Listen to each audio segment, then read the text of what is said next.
Bom dia a todos. Queria agradecer primeiramente a oportunidade de apresentar um tema tão bacana do nosso Evangelho, falar hoje um pouquinho sobre Eu não vim destruir a lei, né? O primeiro capítulo do Evangelho. Eu queria avisar para vocês que ainda continuamos fechados por conta do coronavírus. A gente sabe o quão importante é esse momento e, de qualquer forma, estamos postando todas as informações aqui no YouTube. Se alguém tiver alguma dúvida, entra no site, no spiritist.com, para ter acesso a todas as nossas informações com relação ao nosso querido Centro Espírita, todas as atividades, e se Deus quiser, em breve voltaremos a ter as nossas atividades presenciais. Então vamos começar com a nossa prece inicial. Vamos tomar todos uma respiração profunda, conectar com a nossa espiritualidade, com os amigos do plano, com os nossos guias e mentores e os benfeitores dessa casa. Queria pedir a esses amigos o auxílio para que possamos retirar das mensagens do nosso Evangelho o melhor caminho para as nossas vidas. Que possamos nos tornar cada vez mais pessoas melhores, pessoas que possam ajudar o próximo e que assim possamos mais rapidamente praticar os ensinamentos do Cristo.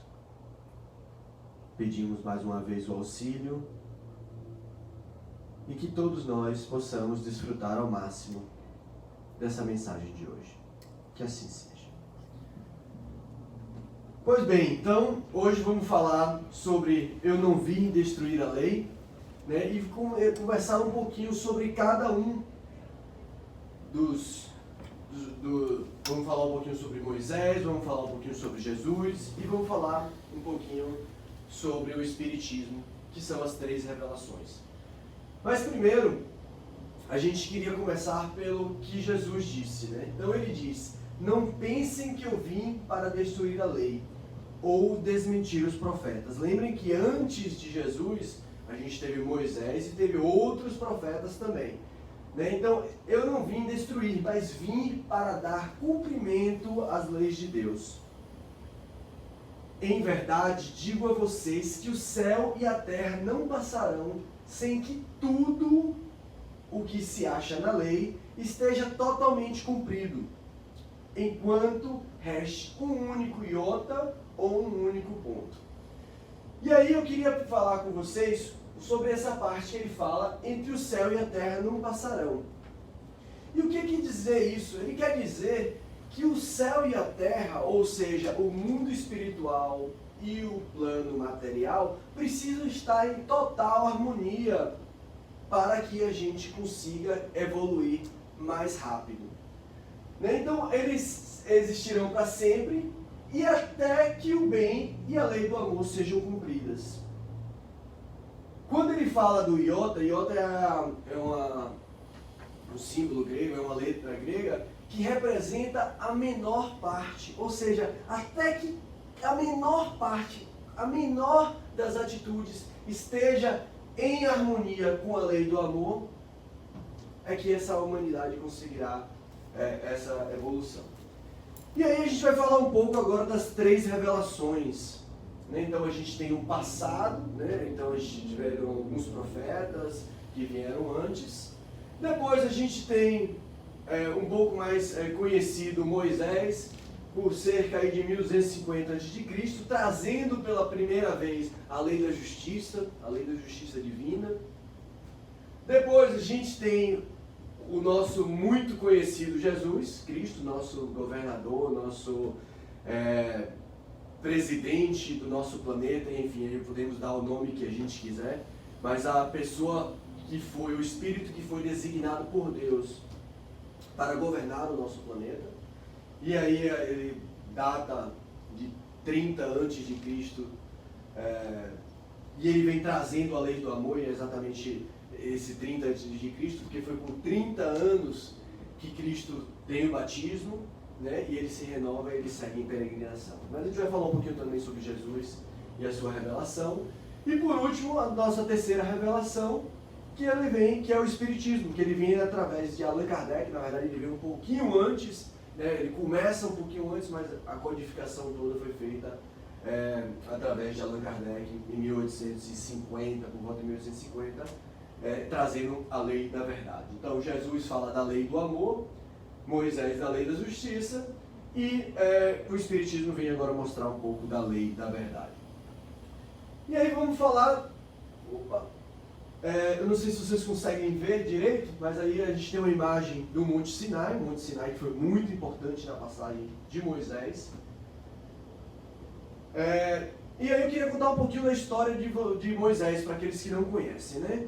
Então, Moisés foi, era um egípcio, um hebreu, na verdade, e naquela época o faraó manda matar todos os filhos dos hebreus. E aí a sua mãe esconde Moisés durante 3 meses, e naqueles 3 primeiros meses ela vai mantendo Moisés ali meio escondido, até que ela não consegue mais esconder Moisés, e ela coloca Moisés num cesto e deixa ali à margem do Nilo. Moisés é encontrado pela filha do faraó, do Ramsés II, e ela passa a criar Moisés. Por coincidência, a filha do faraó busca uma mãe de leite, que acaba sendo a própria mãe de Moisés. Então Moisés ele é criado basicamente dentro da casa dos faraós. Ele tem toda a educação dos faraós, né? Mas até que ele vê o povo sendo escravizado, vê o povo ser prejudicado, e a partir daí ele se revolta, ele acaba matando um desses malfeitores e acaba fugindo para o deserto, né? No deserto ele acaba construindo a sua vida, ele acaba casando, e um dia ele está lá pastoreando as ovelhas do seu sogro, e aí ele acaba recebendo uma mensagem de Deus através de uma chama, onde ele deveria ir de encontro com o povo egípcio, na verdade aos hebreus que estavam no Egito, para libertar esse povo. Então ele recebe essa missão e ele é informado, né, ele recebe a missão de ir tirar esses hebreus do Egito. Então ele conversa com o faraó, ele tenta uma argumentação junto aos faraós para libertar esse povo hebreu, e ele não consegue retirar esse povo hebreu. Então vem as 10 pragas do Egito, né? Através da conexão que ele tem de Deus, e aí a gente vai fazer uma alusão, porque Moisés, ele é sem dúvida nenhuma um médium, onde ele consegue essa comunicação com a espiritualidade. E aí, através dessa comunicação, ele tem esse contato direto, ele vê as primeiras pragas, as pragas do Egito. O faraó acaba, durante todo aquele período, não aceita a libertação, até que, por fim, ele aceita libertar os escravos. Então, na hora que Moisés segue pelo Egito para fazer a libertação, pelo deserto, o faraó se arrepende e diz: não, vamos voltar e vamos em busca do povo, vamos escravizar o povo novamente, porque ele se arrependeu. Então, nesse momento, eles vão atrás, e aí é muito interessante, porque na hora que a gente for falar das leis, da lei natural, a lei natural e a lei... A lei natural, ela é a mesma coisa do que as leis de Deus, é tudo interligado. Então, assim, na hora que ele vai atravessar o Mar Vermelho, muitas das pessoas, a Bíblia própria diz que ele bate com o cajado no chão e abre o mar vermelho. Mas se a gente for dar uma olhada na história, se a gente for dar uma olhada no que aconteceu, se você olhar um pouquinho da geografia daquele local, vocês vão perceber que existe no Mar Vermelho um lugar chamado Estreito de Suez. E esse Estreito de Suez, ele tem, na maré baixa, você conseguiria atravessar caminhando. Então, a própria Bíblia ela descreve muito bem que os ventos estavam muito fortes. Moisés, por ter vivido muito naquela região, ele conhecia muito as marés, conhecia muito o movimento daquele canal. E aí o que ele faz? Ele busca um lugar do canal onde era muito raso, ele busca um dia onde tem muito vento, e aí ele consegue atravessar com o povo. Na hora que ele consegue atravessar com o povo, vem o exército dos egípcios, e nesse momento que os exércitos dos egípcios, o exército egípcio chega no canal, a maré ela já subiu e o povo consegue se libertar. E aí o povo acaba ficando, Moisés acaba ficando durante 40 anos andando pelo deserto, nessa libertação do povo.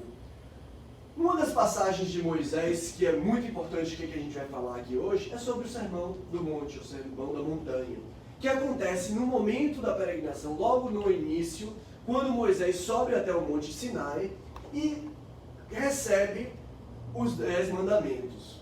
Então, assim, como eu já falei, Moisés era um médium e tinha essa comunicação. Então, através da sua mediunidade, ele consegue escrever o que viriam a ser as primeiras leis a ser passadas para o povo, né? E através dessas leis ele cria também as leis dos homens. A lei de Deus, ela é imutável.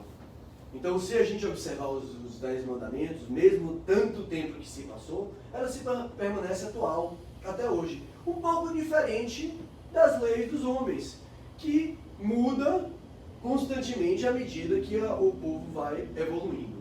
Então, falando um pouquinho sobre Moisés ele foi exatamente a primeira revelação, né? Ele trabalhava com um povo onde ainda tinha uma espiritualidade muito infantil. Então, tinham coisas que ele precisava falar, tinha assuntos, tinham matérias que ele precisava conversar, que o povo não tinha conhecimento, que o povo jamais compreenderia. Eram povos extremamente primitivos. Então, a espiritualidade daquele povo ainda era uma espiritualidade muito infantil.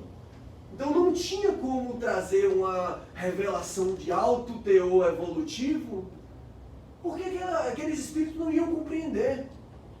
Então, ele precisava começar pelo básico, ele precisava começar pelo beabá. Então, ele traz os 10 mandamentos exatamente para ditar suas primeiras regras, dizer, não, a gente precisa começar por algum ponto. Certo? Então, a ideia de Moisés naquele momento era exatamente essa, frear, criar regras iniciais para a condução da humanidade a partir daquilo ali.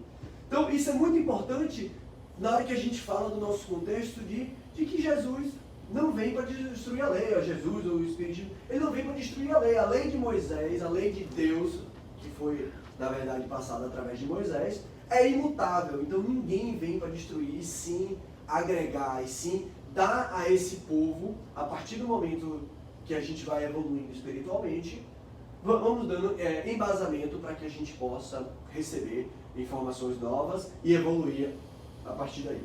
Então, falando sobre os 10 mandamentos, ele vem com o primeiro mandamento e diz: eu sou o Deus que os tirou do Egito, onde eram escravos. Não haverá outros deuses estrangeiros a serem adorados, nem será preciso fazer imagem talhada para representar a mim, ou as coisas da terra, da água ou do céu. E aí o que ele fala nesse primeiro mandamento? Você lembra lá, vamos voltar lá na história. Estávamos falando de egípcios, de os hebreus que estavam no Egito. Então tinha muitos costumes egípcios ainda de talhar deuses que representavam a natureza. E a gente sabe que tudo que é ligado à matéria vai de encontro com o direcionamento que Deus quer que a gente dê na nossa vida. Então, talhar animais, talhar elementos da natureza e cultuar esses elementos, que era algo muito comum nos costumes egípcios, já não era o que Deus queria passar. A nossa conexão com Deus, ela não vem dessas imagens, e vem exatamente com essa conexão que a gente tem com a espiritualidade. Então, nesse primeiro mandamento, ele diz exatamente, vamos desconectar agora do mundo material, a gente não precisa mais disso. Então, ele fala, não pronunciar o nome de Deus em vão. Então, mais uma vez, lembra que aquele povo era um povo extremamente materialista, então por qualquer motivo, se colocava como se fosse em nome de Deus. Qualquer coisa material que acontecia era designado a Deus. Então, assim, ele precisava agora dar um limite àquele povo. No terceiro mandamento ele diz, o dia de sábado deve ser santificado. E aí não necessariamente ele quis dizer que é um dia. Ele quer dizer que seria em algum momento da sua vida, em um dia, em um tempo, em um minuto, nós devemos cultuar o nosso espírito, cultuar a nossa alma. E como é que a gente vai fazer isso, que o Espiritismo vai mostrar para a gente lá na frente? Através da caridade, através da oração, através do amor com os nossos irmãos. Entendeu? Mas em algum momento a gente precisa sentar para fazer esse estudo, para trazer para nosso elemento de vida esse conhecimento. A gente precisa sentar, parar por um minuto para cuidar dessa nossa alma, para cuidar desse nosso espírito, para estudar, para crescer espiritualmente e não só focar a nossa vida em ganhar dinheiro, em acumular bens materiais, porque aí a gente vai estar indo de encontro com tudo que Deus tinha designado para a gente. Então, o quarto mandamento ele fala sobre honrar e respeitar o pai e a mãe. E aí nesse ponto ele fala muito da lei da gratidão, de ser grato ao nosso pai e à nossa mãe. Independente do nível evolutivo que eles estejam ou que nós estejamos. Nós precisamos ser gratos a quem nos aceitou no plano espiritual, que aceitou nos receber aqui e nos ensinar e nos passar conhecimento e nos tornar pessoas melhores e na pior das hipóteses ou na melhor das hipóteses nos ajudar no nosso processo evolutivo. Porque muitas vezes a gente para pensar e a gente diz, mas meu pai fez isso, mas minha mãe fez aquilo, mas eles não foram tão bons, mas eu não tenho dúvida nenhuma de que eles foram o melhor, eles foram o que você precisava naquele momento, naquela encarnação, para se tornar uma pessoa melhor. Certo? Então, lei da gratidão. Os 5 a gente não precisa nem comentar, né? Não matar. Você imagina um povo extremamente primitivo que se matava por qualquer coisa. Então, você imagina Moisés tendo que atravessar o deserto com uma população enorme de pessoas, onde se matava por qualquer motivo. Então ele vem e traz o quinto mandamento de não matar. No sexto, ele fala de não cometer o adultério. E o que ele quer dizer nesse ponto aqui? É que a energia sexual pode ser transferida para o emprego de outras coisas, que vai trazer um bem muito maior. Naquela época era aquele negócio do olho por olho, dente por dente. Então o que isso acontecia? Como a gente falou, eles se matavam por muito pouco. Então os homens costumavam praticar, e aí eu falo dos homens em específico aí, porque naquela época as mulheres praticamente não tinham espaço. Então os homens achavam que a mulher era mais um produto, que era mais uma mercadoria.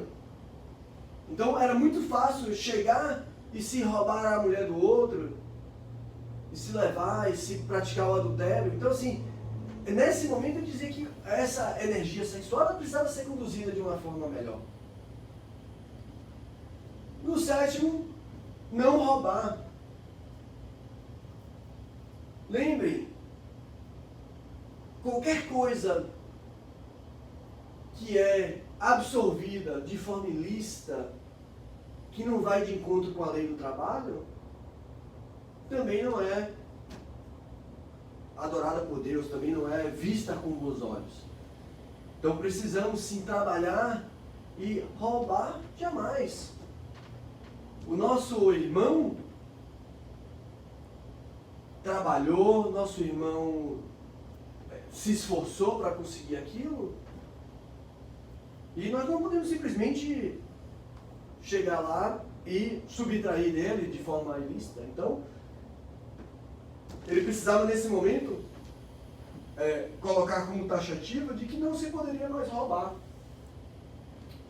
Não testemunhar falsamente como o próximo. Esse daqui eu acho que é um grande desafio de todos nós. É a famosa fofoca. Você imagina todo mundo falando mal de todo mundo.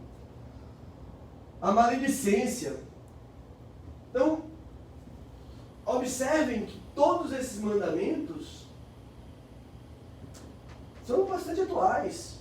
Nós continuamos ainda a praticar vários desses erros, vários desses problemas, mas porque estamos em constante melhoria. Um dia a gente vai chegar lá. Todos nós vamos chegar lá um dia. Mas por enquanto a gente ainda precisa praticar. Então, já se falava, na época de Moisés, da fofoca, da maledicência. Então Moisés precisava, naquele momento, também falar com aquele povo que não se podia mais fazer a fofoca, não se podia testemunhar falsamente contra o próximo. No nono mandamento, não desejar a mulher do próximo. E aí, ele fala de mulher, mais uma vez como um momento se vivia da história, mas aqui a gente fala de marido, de mulher, do sentimento. É não desejar machucar ninguém, não desejar fazer mal a ninguém. Porque com certeza eu vou trazer um sentimento que não é puro, que não é nobre, a partir do momento que eu desejar essa mulher do próximo. E por último, não desejar nada que pertença ao próximo. E aí ele está falando da inveja, da cobiça. Na hora que a gente começa a invejar, porque aquela pessoa tem um carro melhor que o meu, porque aquela pessoa tem uma casa melhor que a minha, tem uma vida melhor do que a minha. Então a gente precisa estar alinhado com esses 10 mandamentos, que inicialmente parecem muito simples, mas são extremamente complexos. São de uma complexidade, é de uma complexidade tão grande, que diante da nossa ignorância, a gente passa a achar que é simples. E se a gente perceber, eu tenho certeza de que todos nós praticamos no nosso dia a dia contra um desses 10 mandamentos, que foi apresentado por Deus através de Moisés há quase 4.000 anos, 3.000 anos. Então você imagina se ainda 3, 4.000 anos depois ainda estamos praticando os mesmos defeitos. Então, o grande erro das pessoas que passam a estudar o Evangelho, que começam o estudo, a maratona, é achar de que nós somos iguais a Jesus. De que Jesus tinha as mesmas falhas que nós cometemos hoje. Não. Jesus já passou por isso tudo. Nós ainda estamos na nossa caminhada. E é dele que vamos falar um pouco. Mas antes, no livro Consolador, de Chico, pelo Espírito Emmanuel, Ele fala das questões, entre as questões 268, 269, 270 e 271, ele faz algumas perguntas com relação a esses mandamentos e essa vida de Moisés. Então ele pergunta, os mandamentos foram alterados pelas religiões? Sim, diante de toda a eternidade, toda essa vivência desde a vinda de Moisés, várias religiões tentaram, obviamente, pessoal, pensem o seguinte, todas as religiões, querendo ou não, são formadas por seres humanos. Todos nós somos falhos. Mas a lei de Deus é imutável. Então, por mais que as religiões, ao longo do tempo, tentaram modificar esses mandamentos, de alguma forma, ela volta para os seus pilares iniciais. Então, os Espíritos, através do livro Consolador, nos falam que sim, que eles foram, se tentaram modificar os mandamentos, mas eles acabaram sendo conduzidos para a sua origem. Né? Depois ele fala como Deus falou com Moisés no Monte Sinai. E aí foi o que a gente já conversou. A espiritualidade fala exatamente dessa mediunidade de Moisés. Moisés tinha essa capacidade de conversar com a espiritualidade maior. Moisés era um missionário divino? Sem dúvida nenhuma. Ele foi um missionário designado por Deus para, naquele momento da história, trazer o que se precisava. Moisés era maior que Jesus? Não. O livro dos Espíritos está muito claro quando diz para a gente que o nosso guia e modelo a ser seguido é Jesus. Então, o espírito de mais alta elevação espiritual, a encarnar na Terra, foi Jesus. Então, na última pergunta, ele fala, Moisés transmitiu ao mundo a lei definitiva? Sim. A lei de Deus, ela é definitiva, ela é imutável. A lei do homem, essa sim, vai mudando ao decorrer da sua evolução. Mas a lei de Deus, vamos lá, a gente olhou lá, os 10 mandamentos, são atualíssimos. Continuamos vivendo todos os dias os problemas descritos nos 10 mandamentos. E precisamos continuar trabalhando para nos tornarmos pessoas melhores, espíritos melhores, até que a gente chegue no estado crístico, que a gente chegue no estado de espírito puro. Por enquanto, continuaremos a reencarnar, até que a gente consiga chegar próximo disso. Tá bom? Então, falar um pouquinho do que a lei de Deus acrescentou naquele momento. Ele deu a base mínima para a relação entre as pessoas. Ele equalizou a todas as pessoas e disse que aquilo ali era o mínimo que precisava para que a gente seguisse em frente como sociedade, como comunidade. Ele traçou limites claros para a ação entre os seres humanos. E ele deu a base mínima para a nossa relação com Deus único. Pela primeira vez na história, foi afirmado que precisávamos seguir um único Deus, que precisávamos ser monoteístas. Até então, se falavam em vários deuses, deuses da natureza, deuses que representavam a terra, o ar, o céu. Então, naquele momento, se falou diretamente do primeiro mandamento de que nós éramos guiados por um único Deus. Ok? E aí vamos falar do nosso grande mestre, do nosso símbolo de amor maior, que foi Jesus. Então todos nós conhecemos a história de Jesus, como Jesus nasceu em Belém, depois foi para Nazaré, e aí se passa um grande momento da história onde Deus, como na sua infância, onde Jesus na sua infância realiza muitos feitos, se mostrava já numa evolução intelectual e moral elevadíssima. Jesus falava em parábolas exatamente porque ele não conseguia naquele momento explicar alguns fatores para um povo extremamente rudimentar também, um pouco melhor do que Moisés, mas ainda rudimentar, sem tanto conhecimento, tanto na escala moral como na intelectual. Então ele precisava falar em parábolas. Todos os milagres que Jesus realizou. E aí, com 30 anos, quando Jesus faz 30 anos, ele faz a grande mudança na vida dele. Ele vai até João Batista, seu primo, e João Batista tinha definido aquele ritual do batismo, onde seria um momento de renovação, de pureza, de uma nova vida, e ele pede a João Batista para que seja batizado, para que exatamente ele possa seguir essa nova vida. E a partir desse batismo, ele segue na sua peregrinação, enfim, agregando os apóstolos, trazendo a palavra de Deus para o povo. E aí todos conhecem a crucificação de Jesus, a sua morte, a sua ressurreição e a forma em que ele vive ainda nos nossos corações. Então Jesus foi a segunda revelação. Primeira Moisés, segunda Jesus. E ele traz agora, ele fala agora para uma maioridade espiritual. Você lembra que quando Moisés estava falando, ele estava falando para espíritos infantis. Espíritos ainda na sua infância espiritual. Agora, Jesus já fala com espíritos na sua maioridade espiritual.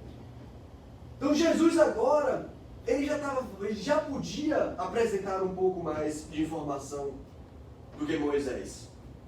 Os espíritos já estavam um pouco mais preparados para receber as mensagens que Jesus trazia. E aí, você pergunta, mas quem eram esses espíritos que Jesus estava se comunicando agora? Os mesmos espíritos que Moisés falou há 2000 anos antes de Cristo, há 1500 anos antes de Cristo. São os mesmos espíritos que vêm através das reencarnações, aprendendo, crescendo, trabalhando, e agora chegam nesse estado de maioridade espiritual. E aí Jesus traz para a gente a lei de amor, de caridade e perdão.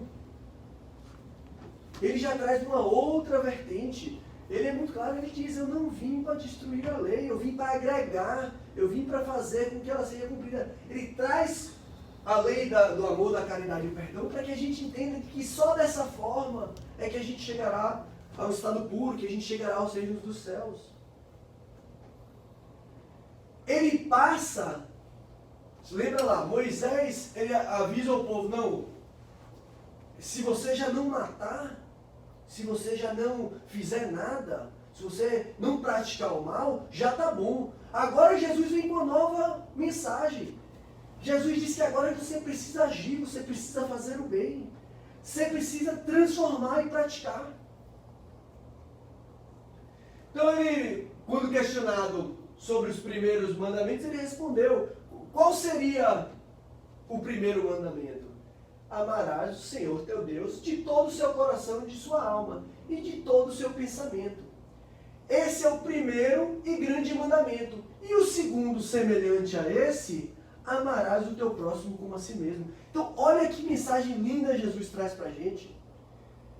Ele fala para a gente exatamente agora de que se a gente não amar o nosso irmão como a nós mesmos, a gente não tem por que a gente seguir mais nada. Nosso principal mandamento é amar a Deus de todo o nosso coração. E na hora que a gente traz o nosso irmão como a si mesmo, a gente iguala a todos os seres. Então não se pode verdadeiramente amar a Deus sem amar ao próximo, nem amar ao próximo sem amar a Deus. Uma coisa está totalmente interligada com a outra. Então logo, tudo que se faça contra o próximo, o mesmo é que fazer contra Deus. Então estamos todos interligados nessa cadeia, estamos todos imersos no fluido cósmico universal. Somos todos elementos de uma mesma energia. Ou seja, somos todos filhos de Deus. E se a gente não amar a Deus, a gente não vai conseguir amar o nosso próximo. E se a gente não conseguir amar o nosso próximo, a gente não vai conseguir amar o nosso Deus. Então, nesse momento a gente faz um link com o que o Espiritismo está querendo trazer para a gente. E a gente vai ter a oportunidade de falar um pouco sobre o Espiritismo. Então, o que Jesus acrescentou nesse momento?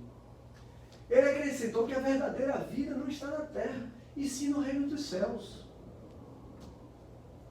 Ele acrescentou que o caminho que conduz para a pátria espiritual é o amor, a caridade e o perdão. Não adianta eu ficar sentado na minha casa, buscando sempre acumular bens materiais, se eu não praticar no meu dia a dia o amor, a caridade e o perdão. E ele acrescentou para a gente também que como a gente se reconciliar com Deus. As nossas transformações de atitude, que lá na frente o Espiritismo vai falar da reforma íntima. Certo? Então a humanidade ainda não estava preparada para receber algumas ideias. A ciência ainda precisava progredir. Não existia praticamente a ciência, existia o estudo de algumas... Se iniciava o estudo dos astros, tudo era muito rudimentar, então tinha muita coisa ainda que precisava avançar. E aí você tem a briga entre a ciência, que a gente também vai ter a oportunidade de falar um pouquinho mais à frente, mas você tem a briga da ciência e da religião, onde você tem dois elementos olhando para o mesmo ponto de perspectivas diferentes. E enquanto a ciência não convergia em direção à religião e a religião não convergia em direção à ciência, a gente jamais vai conseguir evoluir. E aí é que vem o nosso querido Espiritismo, que vem exatamente para unir esses dois principais pilares, a fé e a ciência, e obviamente através dos estudos filosóficos. Então, dentro da história do Espiritismo, a gente tem a gente tem Allan Kardec como figura principal do Espiritismo, mas o Espiritismo traz um elemento muito importante. Nesse momento, ele já não vem mais através de um homem. E Jesus fala que mandaria outros Messias. Mas ninguém esperava que esses Messias seriam milhares de espíritos que estariam trazendo para a gente essa verdade. Então, o Espiritismo, ele aparece a primeira forma através das irmãs Fox. As pessoas costumam ter associado o Espiritismo todo a Allan Kardec, porque ele fez um trabalho incrível da codificação. Mas a comunicação ela passa a ser compreendida a partir do fenômeno com as irmãs Fox, onde elas percebem na sua casa um movimento ritmado e inteligente de batidas na parede, onde eles conseguem, através daquelas batidas, solucionar um caso que não tinha sido desvendado. Ou seja, é a primeira comunicação que se tem notícia. E aí, o que eu acho mais interessante é que a gente está falando agora se falando muito de transição planetária, e a gente vê as irmãs Fox aqui nos Estados Unidos, depois você vê Allan Kardec na França, e você vê a disseminação toda do Espiritismo, a força que ganhou, partindo do Brasil, como pátria do Evangelho. Observe o movimento em que Jesus, nosso governador, tem dado a disseminação do Espiritismo. Observe como ele tem tocado cada parte do mundo para que a gente possa evoluir para essa transição planetária. Então, depois das irmãs Fox vem as mesas girantes, a história de Kardec e o seu Pentateuco, 5 livros que foram escritos por Kardec, começando pelo Evangelho segundo o Espiritismo, o Livro dos Espíritos, Livro dos Médiuns, enfim, aí seguindo até chegar na Gênese. A mediunidade agora, o uso da mediunidade para a comunicação com esses espíritos.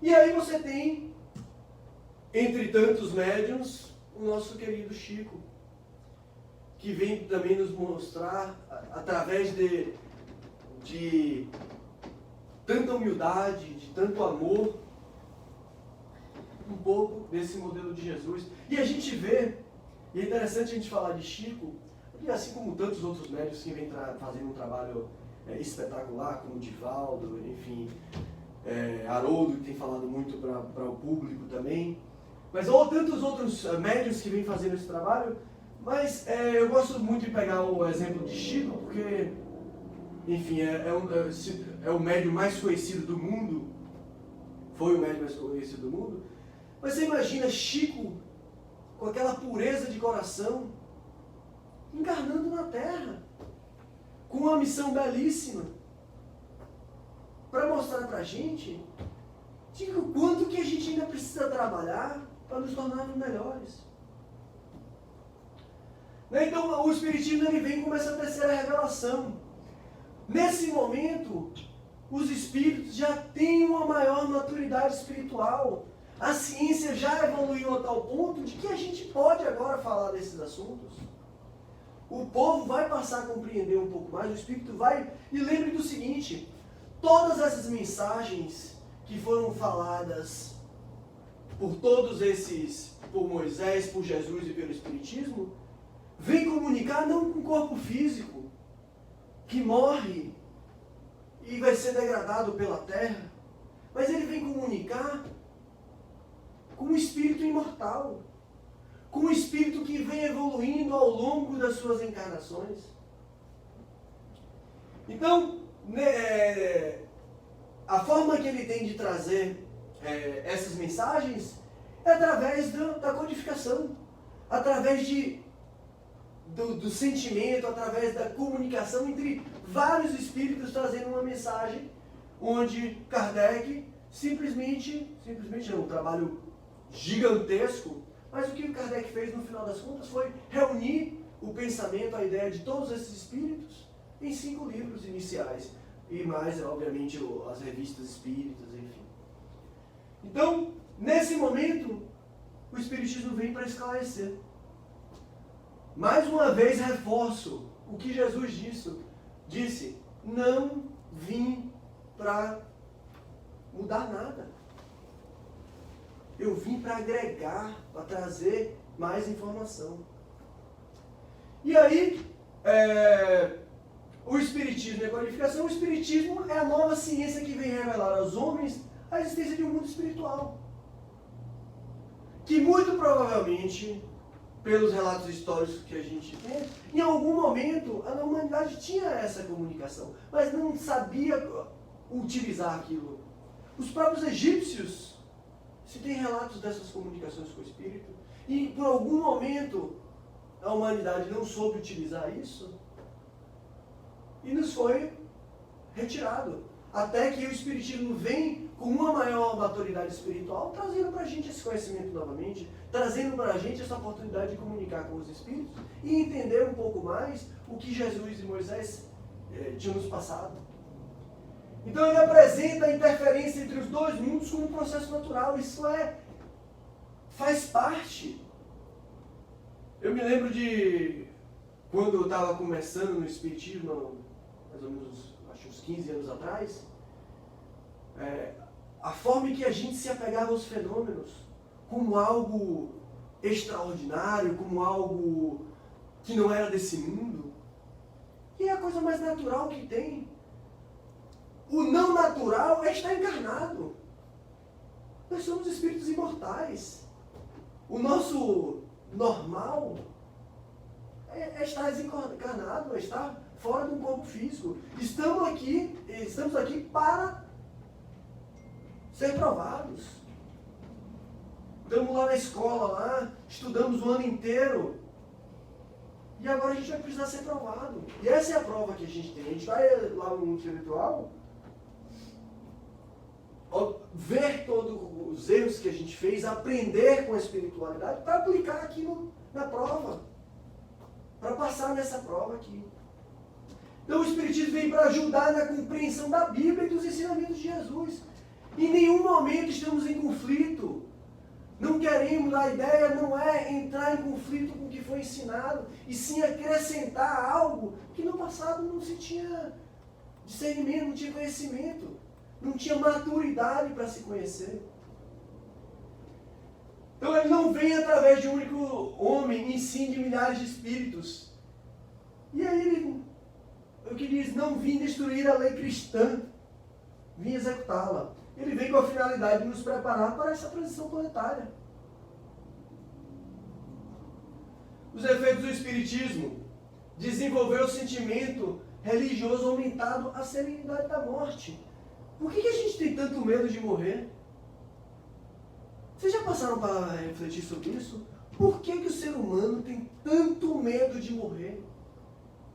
Se esse é o estado natural das coisas. Ele vem nos mostrar que a gente precisa ter resignação frente às dificuldades da vida. A certeza do futuro cuja felicidade só depende de nós. E aí toda vez que a gente pegar, faça um exercício, tudo que você pegar, tudo que acontece no mundo, se você trouxer aquilo ali para um cenário materialista, dá desespero. Dá vontade de sumir.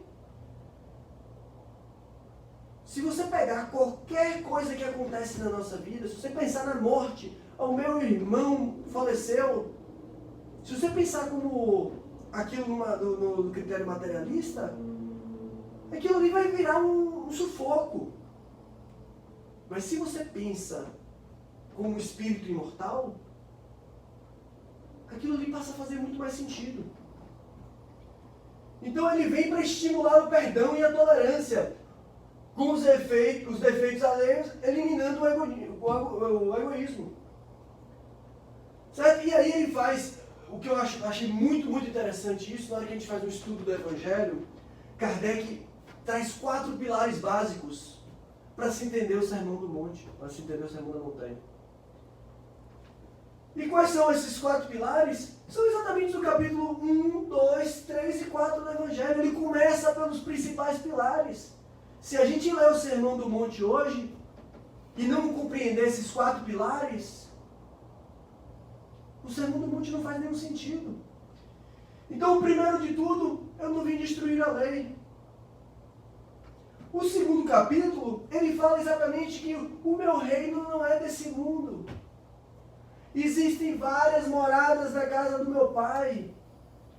Você imagina, hoje, naquela época não se tinha conhecimento das estrelas como a gente tem hoje, dos planetas, do universo como a gente tem hoje. Nesse momento, a ciência passa a convergir. Começa a nos dizer que se eu viajar na velocidade da luz a 300.000 quilômetros por segundo, vai demorar 42 anos para eu chegar em Capela, por exemplo. E que existem 100 milhões de sóis similares ao nosso. Então, olha o nosso tamanho para o tamanho de Deus. Olha o nosso tamanho para o tamanho de Deus. Observem isso. Vocês acharam que Deus era pequenininho, né? Do tamanho aqui do planeta? Olha o tamanho de Deus. A gente ainda não tem a capacidade de compreender isso. É a mesma coisa que eu pegar uma colher no oceano e dizer, através daquela colher, daquela água que eu peguei no oceano naquela colher, de que no oceano não tem nenhuma baleia, nenhum golfinho, nenhum tubarão. Você imagina, pegar uma colher e dizer, não, no oceano não tem nenhuma baleia, não tem nenhum golfinho, não tem nenhum tubarão, porque nessa colher não tem nenhum deles. Olha o tamanho de Deus. Então, para a gente, é muito complexo, nesse momento, a gente querer provar de que as galáxias se resumem a esse pequeno planetinha que a gente vive. E que Deus é desse tamanho. Então, ninguém pode ver o último capítulo, que é o último pilar que Kardec faz, ninguém pode ver o reino de Deus se não nascer de novo. Ou seja, somente através das reencarnações e da melhoria contínua de nós, como seres, que a gente vai conseguir chegar onde a gente quer. Então, bem rapidamente, comparando as revelações, Moisés diz, não basta ficar sentado para ir ao reino dos céus, não, basta não fazer. Jesus vem e diz, não, é preciso agir. Não pode ser omisso. Precisamos ter transformação das atitudes humanas. E por fim, o Espiritismo vem para nos mostrar que precisamos fazer a nossa reforma íntima. Que somente através dessa compreensão do amor é que nós vamos nos tornar melhores. E aí, a gente agora vai falar um pouquinho sobre essa relação entre a ciência e a religião. E o legal é que o Evangelho cita uma primeira palavra para descrever, ele fala de aliança. O que é aliança? Aliança é casamento, é compaixão, é ajuda mútua. E ele fala que a ciência é a lei natural. E a religião são as leis morais. Só que ela parte de tudo de um mesmo princípio, que é Deus. E Deus é coerente. Deus não seria incoerente se ele criasse duas vertentes diferentes para a humanidade seguir. Essas duas vertentes, elas precisam convergir. E isso já está acontecendo. Estava conversando ontem com um amigo meu que é médico, falando exatamente sobre isso. Até um tempo atrás, a ciência não conseguia compreender a glândula pineal. A real utilização dessa glândula no corpo, para que ela servia. E agora, a ciência, através da religião e da fé, passa a compreender que a glândula pineal é a glândula que conecta a gente à espiritualidade. De que essa glândula, quando examinada em oração, ela tem uma dilatação, ela muda de cor, ela emana hormônios que modificam a nossa existência material, é a nossa conexão. Então a ciência vem agora exatamente para mostrar para a gente que ela está andando de mãos dadas com a religião. Elas falam de línguas diferentes da mesma coisa, ângulos diferentes. A ciência precisa levar em conta um elemento espiritual, assim como a religião deve conhecer a lei orgânica, imutável e que rege a matéria. E os Espíritos vêm para nos mostrar isso, esses traços de união que faltavam entre a religião e a ciência.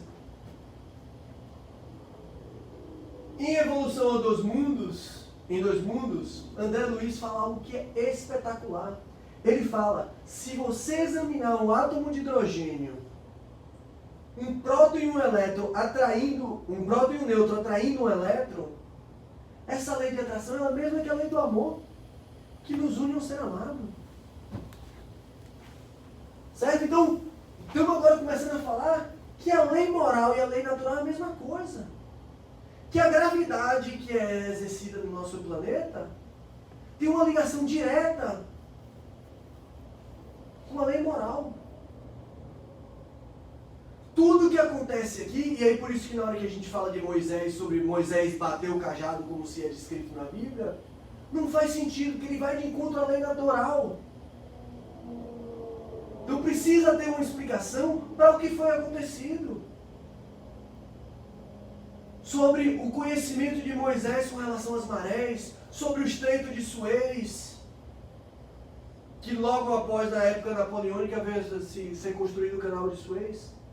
Mas se você olhar no mapa, geografia, olha lá no mapa agora, vai no Google, dá uma olhada. Existe esse local no Mar Vermelho que permite isso.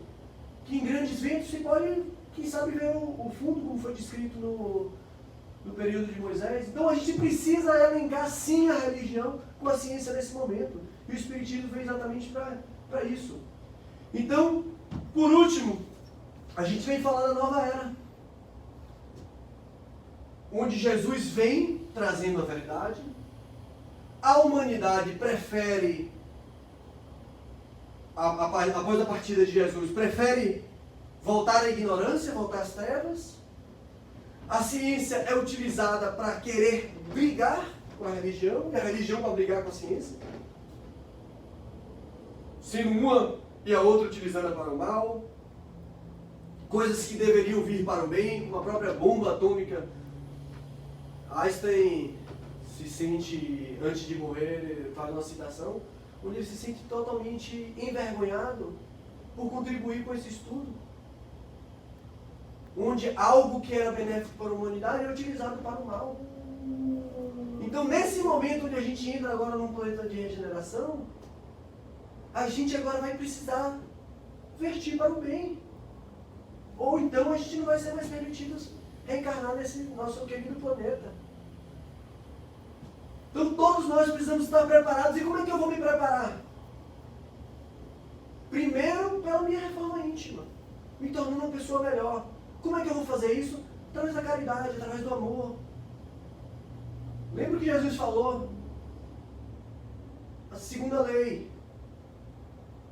Preciso amar a próximo como a mim mesmo. E eu só vou chegar a Deus dessa forma. Então, a nossa situação definitiva é de desencarnado. Qualquer situação diferente fica sombrio. Sem o grão de areia, não existiriam as montanhas. E o que isso quer dizer? Quer dizer que a gente precisa começar, gente. Não adianta falar, se a gente não puder usar em prática. Não adianta a gente querer ser exemplo para os outros somente com palavras bonitas. A gente vai precisar, lembra o que Jesus veio para cá para fazer? Veio para tirar a gente da nossa zona de conforto, para fazer com que a gente pudesse agir. Então, não basta ler, precisa viver a experiência. Galinha, isso aí eu achei fantástico o que eu vi Haroldo falando. Ele disse que lá em Minas o pessoal fala assim, galinha que não põe, não pia. Não pia. E tem um caso de Emmanuel, onde Chico estavam discutindo o problema que estava acontecendo numa casa espírita, e onde Emmanuel vem e diz para ele, vocês vão lá na casa espírita resolver o problema? Porque se vocês não forem, nem opinem. Nem opinem. Não vá lá dar a opinião de vocês se vocês não forem botar a mão na massa e trabalhar. E esse é o grande alerta que o Espiritismo vem nos dar. De que precisamos agora partir para o trabalho. Ser pessoas melhores, ajudar o nosso próximo. E parar de olhar para Madalena, de tentar compreender onde foi que Madalena viveu, quantos anos Madalena morreu, e sim tentar enxergar qual foram os problemas de Madalena, porque provavelmente é o mesmo problema que o meu. Provavelmente os problemas de Madalena é o mesmo que o meu, e é isso que eu preciso ver. Aonde no problema do meu irmão, onde o meu irmão está falhando, que eu possa consertar o meu problema. Então o Evangelho vem falar para o espírito imortal, não para o corpo, mais uma vez. E a lei dos mundos é a lei do progresso. E aí, para encerrar nossa conclusão, somos todos espíritos imortais. Estamos aqui para nos melhorarmos. Esse é o único intuito em que nós reencarnamos. Para nos tornarmos pessoas melhores. Espíritos melhores. Aprendermos com os nossos erros. Aprendermos com as nossas vivências, com as nossas experiências, para que a gente um dia venha se tornar um espírito crístico. Já pensou? Ganhar de Deus a possibilidade de gerir o mundo? Que coisa fantástica, como aconteceu com Jesus. Todos nós fomos chamados pela terceira revelação, o Espiritismo, como trabalhadores da última hora. Precisamos acordar para a nossa reforma íntima, que nos leve a compreender a necessidade do bem e do amor, a fim de que possamos evoluir e permanecer nessa nova era, agora em um planeta de regeneração. Ou seja, se permanecermos estáticos, sem a prática do bem, sem a caridade, sem amar o nosso irmão como a nós mesmos, a gente não vai poder mais permanecer aqui. Porque o nosso planeta está evoluindo. Recebeu-se Moisés, recebeu-se Jesus, recebeu-se o Espiritismo e agora precisamos evoluir junto com o nosso planeta. Senão, a gente não vai ter mais essa possibilidade de reencarnar nesse planeta. Vamos ter que ir para um ou outro de prova e expiação, porque agora o nosso planeta ele entra nessa fase de regeneração, onde o bem predomina ao mal. Certo? Então, Humberto de Campos falou, Deus usa o dedo e não a violência. Obrigado. Vamos fazer nossa oração final.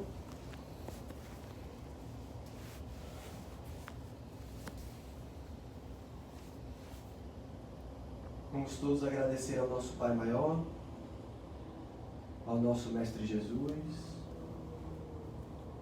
aos amigos espirituais aqui presentes,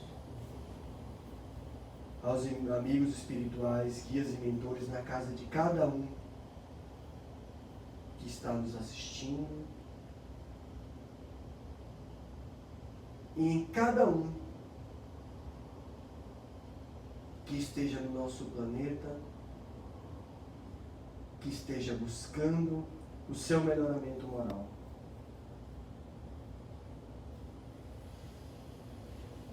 Gostaríamos de agradecer a oportunidade de estarmos encarnados, a oportunidade de estarmos vivendo tudo isso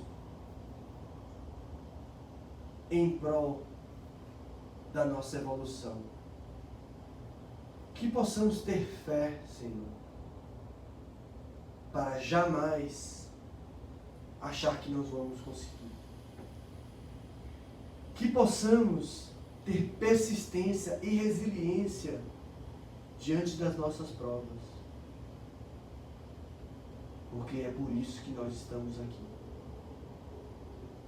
Então, Pai, nesse dia de hoje, só temos a agradecer